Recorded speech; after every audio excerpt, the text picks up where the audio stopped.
ഈശോ മിശിഹായ്ക്ക് സ്തുതിയായിരിക്കട്ടെ. ഞാൻ മാണിപ്പറമ്പിലച്ചൻ. പഴയ നിയമ വചന ധ്യാനം ക്ലാസ് 56. ഉൽപ്പത്തി പുസ്തകം 6-ാമത്തെ അധ്യായം 9 മുതൽ 9-ാമത്തെ അധ്യായം 19 വരെയുള്ള ജലപ്രളയ കഥ. അതിന്റെ ഒരു ആമുഖമാണ് ഇന്നത്തെ ക്ലാസ്സിൽ നൽകുന്നത്. അതിന്റെ ഒരു ആമുഖം 6-ാമത്തെ അധ്യായം 9 മുതൽ 9-ാമത്തെ അധ്യായം 19 വരെയുള്ള ആ ജലപ്രളയ കഥ, അതിന്റെ ഒരു ആമുഖം. വിശദമായ കാര്യങ്ങൾ, അതിന്റെ വചനത്തിന്റെ വ്യാഖ്യാനം, നമ്മൾ അതിന്റെ അനാലിസിസ്, അപഗ്രഥനം കുറച്ച് കഴിഞ്ഞിട്ട് അല്ലെങ്കിൽ അടുത്ത ക്ലാസ്സുകൾ നൽകാം.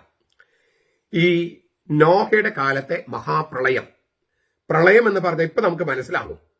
പണ്ടൊക്കെ 99 വെള്ളപ്പൊക്കം എന്നൊക്കെ പറഞ്ഞ് നമുക്ക് മനസ്സിലാകില്ലായിരുന്നു. ഇപ്പൊ ഈ 2018 നമ്മളൊരു പ്രളയം കണ്ടു, ശരിക്കും മഹാപ്രളയം കണ്ടു. അതിനെക്കുറിച്ച് ഒരു സിനിമയും ഇറങ്ങി. ആ ശരിക്കുള്ള പ്രളയത്തിന്റെ 10,000 അംശം പോലും ആ സിനിമയിലില്ല. എങ്കിലും ചെറിയൊരു നമുക്കൊരു രൂപം കിട്ടാനായിട്ട് അത് ഗുണകരമായി. അപ്പൊ ഈ പ്രളയം എന്ന് പറഞ്ഞ എന്താണെന്ന് നമുക്ക് മനസ്സിലാക്കാൻ ഇപ്പൊ കുറച്ചുകൂടി എളുപ്പമുണ്ട്.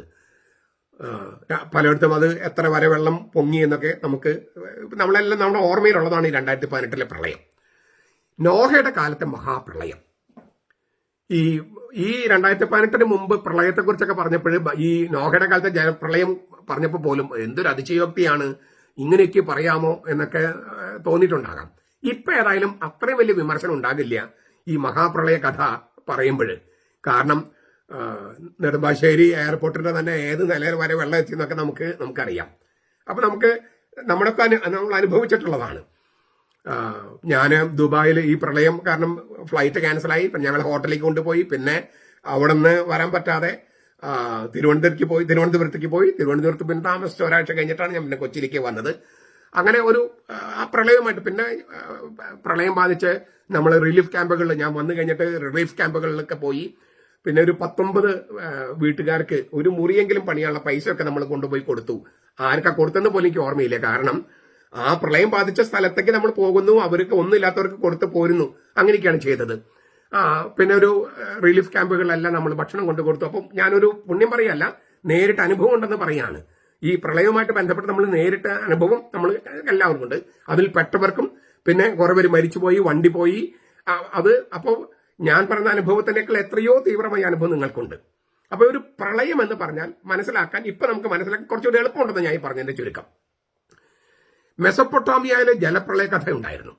ഒരു ഗിൽഗമേഷ്, അട്രഹാസിസ് ഇതിഹാസങ്ങളൊക്കെ ഈ ജലപ്രളയ കഥ പറയുന്നുണ്ട്. ബൈബിളിലെ മഹാപ്രളയ കഥയുമായിട്ട് അതിക്ക് ചില ബന്ധങ്ങളുണ്ട്. ഞാൻ ഗിൽഗമേഷ് എപ്പിക്കിനെ കുറിച്ച് മുമ്പൊരു വീഡിയോയിൽ പറഞ്ഞിട്ടുണ്ട്. പിന്നെ ഇസ്രായേലിൽ തന്നെ 2 പാരമ്പര്യം ഉണ്ടായിരുന്നു. യാഹിസ്റ്റ് എന്ന് പറയുന്ന ഒരു പാരമ്പര്യം, എലോഹിസ്റ്റ് എന്ന് പറയുന്ന പാരമ്പര്യം ഉണ്ടായിരുന്നു. യാഹിസ്റ്റ് എന്ന് പറഞ്ഞാൽ ദൈവത്തെ യാഹു എന്ന് വിളിക്കുന്ന പാരമ്പര്യം. എലോഹിസ്റ്റ് എന്ന് പറഞ്ഞാൽ ദൈവത്തെ എലോഹിം എന്ന വാക്കുകൊണ്ട് ചിഹ്നപ്പെടുത്തുന്ന പാരമ്പര്യം. ആ 2 പാരമ്പര്യങ്ങളിലും ഈ ജലപ്രളയ കഥകളുണ്ടായിരുന്നു.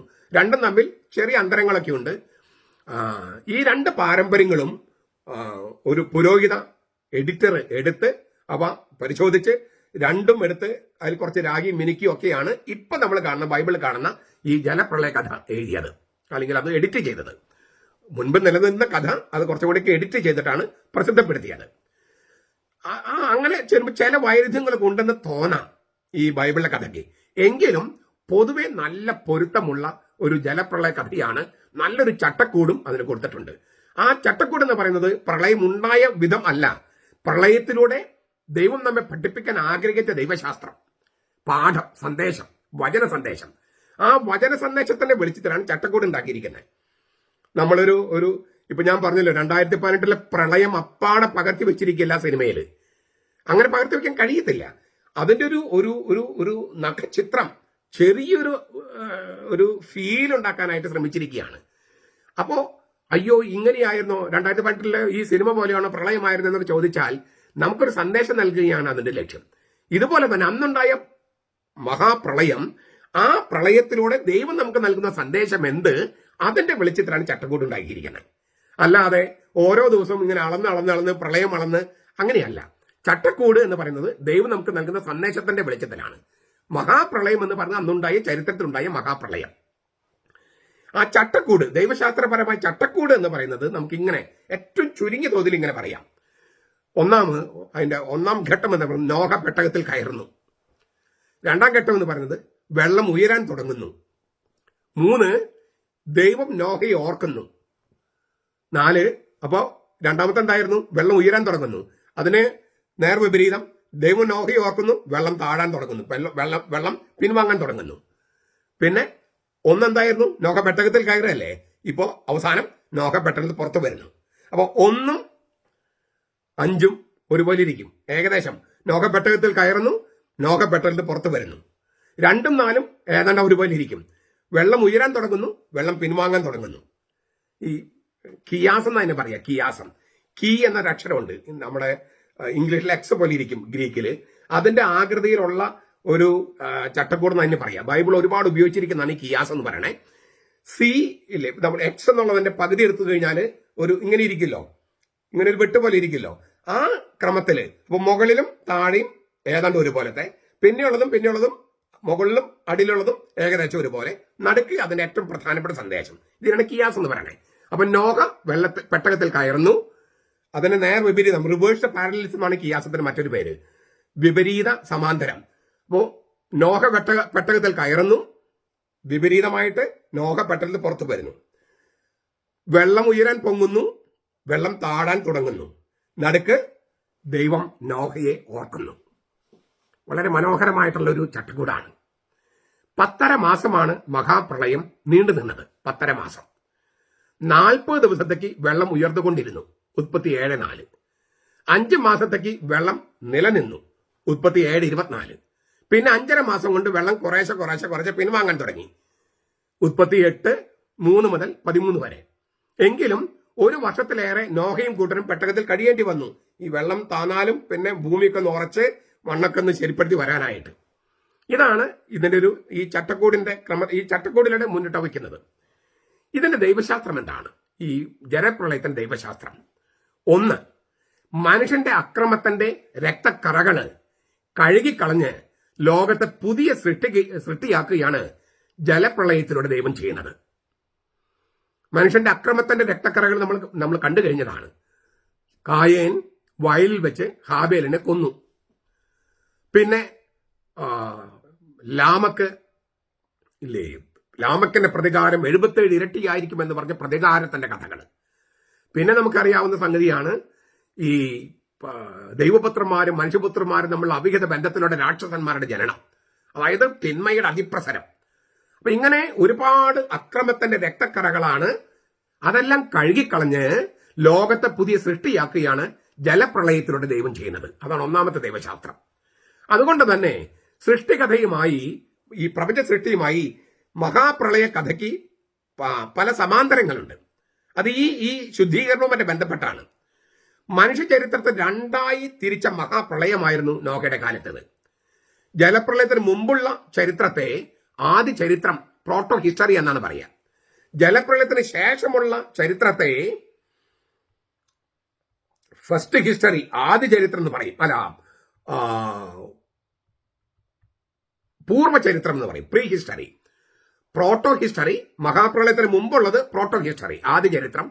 പ്രളയത്തിന് ശേഷമുള്ളത് പൂർവ്വ ചരിത്രം, പ്രീ ഹിസ്റ്ററി. അതായത് ചരിത്രത്തെ തന്നെ 2ആയി പിളർത്തി. ആദ്യ ചരിത്രം ഇല്ലേ, പ്രോട്ടോ ഹിസ്റ്ററി, അതിന്റെ തലവൻ ആരാണ്? ആദാം. പൂർവ്വ ചരിത്രത്തിന്റെ തലവൻ ആരാണ്? നോഹ. ആദ്യ ചരിത്രത്തിൽ 10 തലമുറകൾ, ഉൽപ്പത്തി 5, നമ്മളത് കണ്ടു കഴിഞ്ഞതാണ്. പൂർവ്വ ചരിത്രത്തിലും 10 തലമുറകളാണ്, ഉൽപ്പത്തി 10. ആദാമിന് പേരുള്ള മക്കൾ 3 ഈ ആദ്യ ചരിത്രത്തിന്റെ തലവനായ ആദാമിന് പേരുള്ള മക്കൾ 3. കായേൻ, ഹാബേല്, സേത്ത്. പേരിലത്തെ അതിനായ മക്കൾ വേറെ. ഈ പൂർവ്വ ചരിത്രത്തിന്റെ പിതാവായ നോഹയ്ക്കും മക്കൾ 3: ഷേം, ഹാം, യാഫത്ത്. ഇതാണ് അപ്പോ ഈ സൃഷ്ടികഥയും, അതായത് ആദ്യ ചരിത്രവും പൂർവ്വ ചരിത്രവും തമ്മിൽ ഒരു സമാന്തരം ഈ ബൈബിള് എഴുതിയ അവർ സന്ദേശം നൽകാനായിട്ട് അത് വെച്ചിട്ടുണ്ട്. മഹാപ്രളയം എന്ന ചരിത്ര സംഗതിയുടെ ദൈവശാസ്ത്രം എഴുതിയപ്പോൾ. രണ്ടാമത്തെ ഈ സൃഷ്ടിഗാഥ അല്ലെങ്കിൽ സൃഷ്ടിയെക്കുറിച്ചുള്ള വിവരണവുമായിട്ട് മഹാപ്രളയ കഥയ്ക്കുള്ള മറ്റൊരു സാമ്യം, ഭൂമിയെ അത്യഗാധമായ ആഴം വലയം ചെയ്യുന്നു. അതായത് അടിയിൽ നിന്നും മുകളിൽ നിന്നും ജലം പ്രവഹിക്കുന്നു. ഉൽപ്പത്തി 1:2 കാണാതെ ഉൽപ്പത്തി 7:11 കാണാം. അതായത് ആദാമിന്റെ കഥയിലും കാണാം, നോഹയുടെ കഥയിലും കാണാം. വെള്ളത്തിൽ നിന്ന് വരണ്ട കര പ്രത്യക്ഷപ്പെടുന്നു. അതായത് ആദാമിന്റെ കഥയിലും കാണാം, നോഹയുടെ കഥയിലും കാണാം. ഉൽപ്പത്തി 1:9, ഉൽപ്പത്തി 8:13. 4, നോഹയെയും കുടുംബത്തെയും ദൈവം അനുഗ്രഹിക്കുന്നു, വർദ്ധിച്ച് പെരുകാൻ ആവശ്യപ്പെടുന്നു. ആദാമിനോട് പറഞ്ഞതുപോലെ തന്നെ, ആദ്യ ചരിത്രത്തിൽ പറഞ്ഞതുപോലെ തന്നെ പൂർവ്വചരിത്രത്തിലെ തലവനോടും പറയുന്നു. 5, മൃഗലോകത്തിന് മീതെ മനുഷ്യനുള്ള ആധിപത്യം ആവർത്തിക്കുന്നു. ആദാമിനോടും പറയുന്നു, നോഹയോടും പറയുന്നു.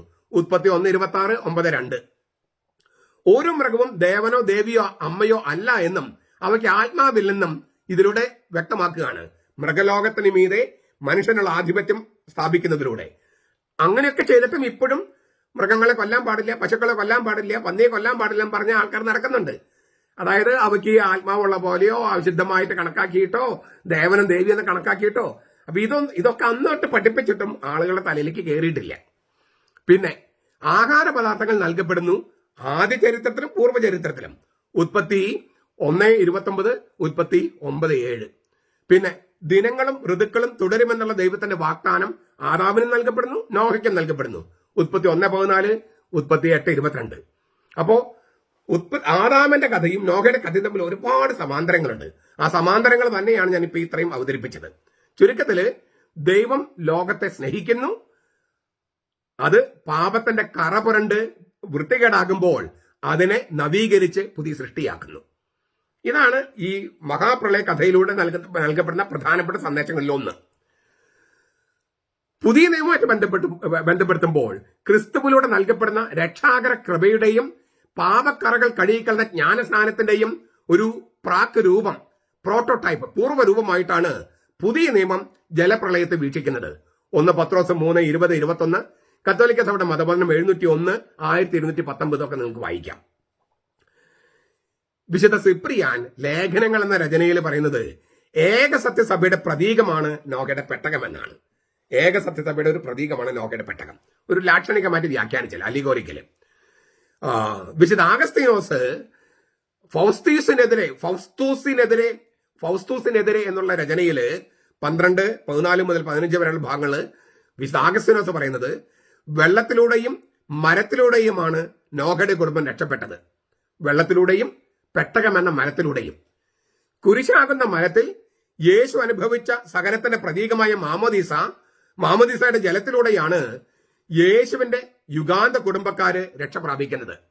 അപ്പോ ഈ പെട്ടകം മരമാണ്, യേശുവിന്റെ കുരിശ് മരമാണ്. ആ പെട്ടകം വെള്ളത്തിലൂടെ, അതുപോലെ യേശു അനുഭവിച്ച സഹനത്തിന്റെ പ്രതീകമായ മാമോദീസ ജലത്തിലൂടെയാണ് യേശുവിന്റെ യുഗാന്ത കുടുംബക്കാര് രക്ഷ പ്രാപിക്കുന്നത്. എല്ലായിനും ജീവജാലങ്ങളും പെട്ടകത്തിൽ കയറിയതുപോലെ നാനാജാതി മതസ്ഥരും സഭയിൽ പ്രവേശിക്കുന്നു രക്ഷ പ്രാപിക്കാനായിട്ട്.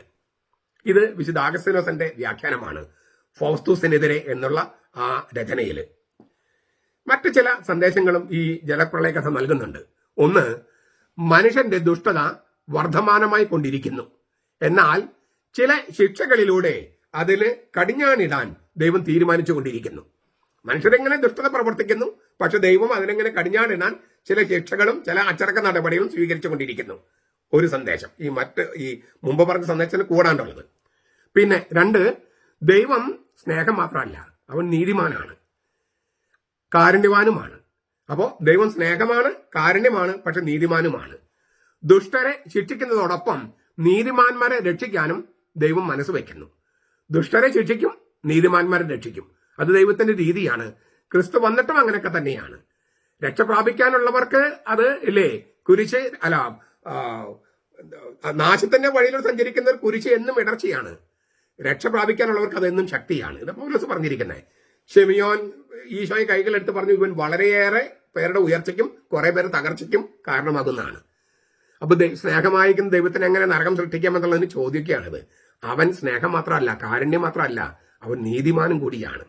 ഇപ്പൊ നമ്മൾ കരുണയ്ക്ക് അമിതമായ പ്രാധാന്യം കൊടുത്തിട്ട്, ഈ അമേരിക്കയിൽ അടുത്ത കാലത്ത് കൊല്ലപ്പെട്ട ചാർലി കിർക്ക് പറയുന്നുണ്ട്, കരുണയ്ക്ക് അമിതമായ പ്രാധാന്യം കൊടുത്തിട്ട് നീതിയെ തീർത്തും അവഗണിക്കുകയാണ്. ഞാനും തന്നെ വിധിക്കുന്നില്ല എന്ന് കാരുണ്യം ചെറിഞ്ഞ കർത്താവ് അടുത്ത വാക്യത്തിൽ പറഞ്ഞു, നീ മേലിൽ പാപം ചെയ്യരുത്. ഇത് നമ്മുടെ ധ്യാനങ്ങളിൽ നിന്നും നമ്മുടെ രചനകളിൽ നിന്നും വാക്കിൽ നിന്നൊക്കെ വിട്ടുപോയിരിക്കുന്നു. ഇതെല്ലാം പറഞ്ഞു കഴിഞ്ഞാൽ നീ വിദ്വേഷം പ്രചരിപ്പിക്കുകയാണ്, കാരുണ്യമല്ല ദൈവം, സ്നേഹമല്ല ദൈവം എന്നെല്ലാം പറഞ്ഞ് നീതിയെ ഈ സ്നേഹത്തിൽ നിന്നും വേർപ്പെടുത്തുകയാണ്, നീതിയെ കാരണത്തിൽ നിന്നും വേർപ്പെടുത്തുകയാണ്. അത് ദൈവത്തിന്റെ രീതിയല്ല. നമ്മൾ കുമ്പസാരക്കൂട്ടില് കാരുണ്യം സ്വീകരിക്കാൻ വേണ്ടി പോകുമ്പോൾ അവിടെ വെച്ച് പ്രായശ്ചിത്തം നൽകും. ചില അച്ഛന്മാർക്ക് കൊടുക്കുന്ന പ്രായശ്ചിത്തം ഒട്ടും നീതിക്ക് ചേർന്നതല്ല. ഇപ്പം ഗർഭചിത്രം നടത്തിയിട്ടുണ്ടെന്ന് പറഞ്ഞ ആളോട് 5 സ്വർഗസ്നായ ചൊല്ലാൻ പറഞ്ഞാൽ മതിയോ? ഒരു ജീവനെയാണ് കൊന്നു കളഞ്ഞിരിക്കുന്നത്. 5 സ്വർഗസ്നായ ചൊല്ലിയാൽ ജീവൻ നഷ്ടപ്പെടുത്തിയതിന് പ്രായശ്ചിത്തമാകുമോ? ഒരു അനാഥ കുഞ്ഞിനെ ദത്തെടുക്കാൻ പറയണം, അല്ലെങ്കിൽ അതിന് സ്പോൺസർ ചെയ്യാൻ പറയണം, ചുരുങ്ങിയ പക്ഷം. അതാണ് നീതിയാകുള്ളൂ. പക്ഷെ ഇതൊന്നും നമുക്ക് കൃത്യമായിട്ട് പഠിപ്പിക്കുന്നു. ഇപ്പൊ ഈ കാരുണ്യം സ്നേഹമുള്ള 2 വാക്കുകൾ കൊണ്ട് അങ്ങ് മൊത്തം പൊതിഞ്ഞിരിക്കുക.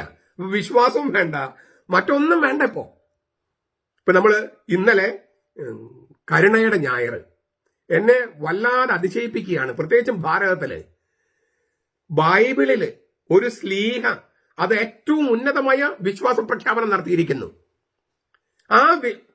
യേശുവിന് നേരിട്ടുള്ള ഒരു അപ്പസ്തോലൻ ബൈബിളിലെ ഏറ്റവും വലിയ വിശ്വാസ പ്രഖ്യാപനം തിരുവചനത്തിലുള്ളത്, ദൈവത്തിന്റെ വചനത്തിലുള്ളത്. അതിനെ മറികടക്കാൻ മറികടക്കേണ്ട സംഗതിയാണോ ഒരു വിശുദ്ധയ്ക്കുണ്ടായ ദർശനം? അതൊരു പ്രൈവറ്റ് റെവലേഷൻ അല്ലേ? ബൈബിൾ പോലെ ഔദ്യോഗിക റെവലേഷൻ ആണോ? തിരുവചനമാണോ? ഒരു മാർപ്പാപ്പ അത് പറഞ്ഞെന്ന് വിചാരിച്ചിട്ട്, പ്രത്യേകിച്ചും ഇന്ത്യയില് ഭാരതത്തിൽ തോമസിലേക്ക് വന്ന ഒരു സ്ഥലത്ത് ഈ കരുണയുടെ ഞായർ അല്ല, അത് വേറെ ദിവസം ആഘോഷിക്കണം. തോമസ് ലീഹായെയും തിരുവചനത്തെയും വിശ്വാസ പ്രഖ്യാപനത്തെയും മറികടക്കുന്ന തരത്തിൽ ഈ കരുണയുടെ ഞായർ ഇന്ത്യയിൽ ആഘോഷിക്കാൻ പാടുണ്ടോ? പാടില്ല. ലത്തീൻകാരും പാടില്ല, സീറോ മലബാറും പാടില്ല. കാരണം ബൈബിള്, ദൈവത്തിന്റെ വചനം, ബൈബിളിലെ തന്നെ ഏറ്റവും വലിയ വിശ്വാസ സത്യം, യേശുവിന് നേരിട്ടുള്ള അപ്പസ്തോലൻ. പിന്നെ ഞാൻ ഒരുപാട് കാര്യങ്ങൾ കഴിഞ്ഞ് 4 ദിവസങ്ങളായിട്ട് ഞാൻ പറയുന്നുണ്ടായിരുന്നു. അതൊക്കെ നിങ്ങൾ കേൾക്കണം കേട്ടോ. അത്രയും പ്രധാനപ്പെട്ട പുതുഞായർന്ന് വിളിക്കാൻ കൃത്യമായ ദൈവശാസ്ത്രമുണ്ടെന്ന് ബൈബിൾ ഉണ്ടെന്ന് ഞാൻ കൃത്യമായിട്ട് ഇന്നലെയൊക്കെ പറഞ്ഞിരുന്നു. അതിനൊക്കെ മറികടക്കാൻ എത്ര വലിയ വിശുദ്ധിയാണെങ്കിലും ഒരു ദർശനത്തിന് കഴിയുമോ? വചനത്തെ മറികടക്കാൻ ദർശനത്തിന് കഴിയുമോ? ഔദ്യോഗിക വെളിപാടിനെ മറികടക്കാൻ ഒരു പ്രൈവറ്റ് വെളിപാടിന് കഴിയുമോ? അത് ഏത് മാർപ്പാപ്പ പ്രഖ്യാപിച്ചാലും. മാർപ്പാപ്പ പ്രഖ്യാപിച്ചത് ചില രാജ്യങ്ങൾക്ക് വേണ്ടിയിട്ടാണ്, ഇന്ത്യക്ക് വേണ്ടിയല്ല. ഇന്ത്യയിൽ കരുണയുടെ ഞായർ വേറെ ദിവസം ആഘോഷിക്കണമായിരുന്നു.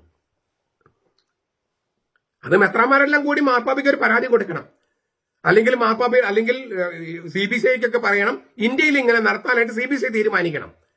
ഇത് ഭാരതസഭയുടെ, ഭാരതത്തിൽ ക്രിസ്ത്യാനികളുടെ നിലനിൽപ്പിന്റെ കാര്യമാണ്. ഞാൻ പറഞ്ഞു വന്നത്, കരുണയും സ്നേഹമൊക്കെ വേണം, അതൊന്നും വേണ്ടെന്ന് കർത്താവ് പറഞ്ഞില്ലേ. പക്ഷേ ജലപ്രളയത്തിലൂടെ കർത്താവ് നശിപ്പിക്കാൻ എന്തുമാത്രം വേദനിച്ചിട്ടായിരിക്കും കർത്താവ് ചെയ്തിട്ടുണ്ടാവുക? നമ്മളതേക്കുറിച്ച് കഴിഞ്ഞ ക്ലാസ്സിൽ കണ്ടതാണ്. അവന്റെ ഹൃദയം ദുഃഖിച്ചു. നമ്മൾ മാതാപിതാക്കൾ കുട്ടികളെ തല്ലുന്നത് ഇഷ്ടം കൊണ്ട വേദനിച്ചിട്ട് തന്നെയാണ്. പക്ഷെ തല്ലാണ്ട് നിവൃത്തിയില്ല. ഇപ്പൊ തല്ലാൻ അനുവാദമില്ല, എന്നാലും ശിക്ഷണം കൊടുക്കില്ലേ? മൂന്നാമത്തെ സന്ദേശം, ദൈവം പ്രപഞ്ചത്തെയും പ്രകൃതിയെയും സ്നേഹിക്കുന്നു. അതിനാൽ ഈ പ്രകൃതി ദുരന്തം എന്ന് നമ്മൾ പറയുന്നത് വാസ്തവത്തിൽ പ്രകൃതി ദുരന്തമല്ല, പ്രകൃതി പ്രതിഭാസമാണ്. അത് ശിക്ഷയായിട്ടും അനുഭവപ്പെടുന്നുണ്ടാകാം, പക്ഷെ അതൊരു ശിക്ഷണമാണ്. ലോകത്തെ നശിപ്പിക്കാനല്ല, ശുദ്ധീകരിക്കാനാണ്. ഈ മഹാപ്രളയം പോലും അങ്ങനെയാണ്. ഈ പ്രളയത്തിന്റെ അവസാനം നമുക്കറിഞ്ഞല്ലോ, നമ്മൾ കടലിലേക്ക് തള്ളിയ മാലിന്യം മുഴുവൻ കടൽ നമുക്ക് തിരിച്ചു തന്നു. അങ്ങനെ മാലിന്യം തള്ളരുത്, നദിയിലേക്കാണെങ്കിലും പുഴയിലേക്കാണെങ്കിലും ഈ മാലിന്യം തള്ളരുത് എന്ന് നമുക്ക് ബോധ്യപ്പെട്ടില്ലേ? അപ്പോ എന്നിട്ട് നമ്മൾ പാഠം പഠിക്കുന്നില്ല. അപ്പൊ പിന്നെ അടുത്ത പ്രളയോ അടുത്ത ദൈവത്തിന്റെ ശിക്ഷ വരുന്നവരെ കാത്തിരിക്കണം. ആ ശിക്ഷ എന്ന് പറയുന്നത് നശിപ്പിക്കാനല്ല, ശുദ്ധീകരിക്കാനാണ്. ദൈവം പ്രപഞ്ചത്തെയും പ്രകൃതിയെയും നമ്മെ സ്നേഹിക്കുന്ന പ്രകൃതിയെയും സ്നേഹിക്കുന്നു. നമ്മൾ നിലനിൽക്കണമെങ്കിൽ പ്രകൃതിയും പ്രപഞ്ചം നിലനിൽക്കണം. അതുകൊണ്ട് ദൈവം നടത്തുന്ന ഈ പ്രകൃതിയിലെ പ്രതിഭാസങ്ങൾ ശിക്ഷകളല്ല, മറിച്ച് അത് നശിപ്പിക്കാനുള്ളതല്ല, മറിച്ച് ശുദ്ധീകരിക്കാനുള്ളതാണ്. സ്നേഹത്തിന്റെ പ്രവൃത്തികളാണ്. ഒരു കാര്യം കൂടി പറയുന്നുണ്ട്, നാം എങ്ങനെ, എവിടെ വെച്ച്, എപ്പോൾ മരിക്കണമെന്ന് നിശ്ചയിക്കുന്നത് ദൈവമാണ്. അതുകൊണ്ട് ഉരുൾപൊട്ടലുണ്ടായപ്പോൾ ദൈവം എവിടെയായിരുന്നു? പ്രളയം വന്നപ്പോൾ ദൈവം എവിടെയായിരുന്നു? മഹാമാരി വന്നപ്പോൾ ദൈവം എവിടെയായിരുന്നു ചോദിക്കുന്ന അർത്ഥമില്ല. കാരണം ദൈവമാണ് എങ്ങനെ, എവിടെ വെച്ച്, എപ്പോൾ, ഏത് തരത്തിൽ മരിക്കണമെന്ന് ദൈവമാണ് നിശ്ചയിക്കണേ. എന്ന് വെച്ചാൽ ജീവന്റെയും മരണത്തിന്റെയും നാഥൻ അവനാ. അപ്പൊ ഈ മരണം എന്ന് പറയുന്നത് നമ്മുടെ അന്ത്യമായിട്ടല്ല ദൈവം കണക്കാക്കിയിരിക്കുന്നത്, മറിച്ച് രൂപാന്തരമായിട്ടാണ്, സ്ഥലമാറ്റമായിട്ടാണ്. അപ്പൊ ജീവൻ നൽകുന്നതും ജീവൻ എടുക്കുന്നതും ഒരേ ഒരു ദൈവമാണ്. പക്ഷെ അവൻ ജീവൻ എടുക്കുന്നത് നശിപ്പിക്കാൻ വേണ്ടിയല്ല, രൂപാന്തരം വരുത്താൻ വേണ്ടിയാണ്. അത് പ്രകൃതിയിലാണെങ്കിലും അങ്ങനെയാണ്, മനുഷ്യന്റെ കാര്യത്തിലായാലും. അതേസമയം മനുഷ്യനിർമ്മിതമായ പ്രളയങ്ങളുണ്ട്, മനുഷ്യനിർമ്മിതമായ ദുരന്തങ്ങളുണ്ട്. അവ ചെയ്യുന്നവരെ നാം തിരിച്ചറിയുകയും അവരെ നമ്മളെ നയിക്കാനുള്ളവരായിട്ട് വന്നിട്ടുണ്ടെങ്കിൽ അവർ മാറ്റി നിർത്തുകയും ചെയ്യേണ്ടത് നമ്മുടെ വിവേകമുള്ള മനുഷ്യരുടെ ചുമതലയാണ്. എന്തുമാത്രം വലിയ സന്ദേശങ്ങളാണ് മഹാപ്രളയ കഥയിൽ. ഒരു പൊതു സന്ദേശമാണ് ഞാൻ ഇപ്പോൾ പറഞ്ഞത്. ഓരോ വാക്കിലും അപകഥനം നമുക്ക് പിന്നീട് കാണാം. നമുക്ക് നമ്മുടെ ജീവിതത്തെക്കുറിച്ച് ചിന്തിക്കാൻ പറ്റിയ വളരെ പ്രധാനപ്പെട്ട ഒരു സന്ദേശമാണ് ഈ മഹാപ്രളയത്തിന്റെ കഥ.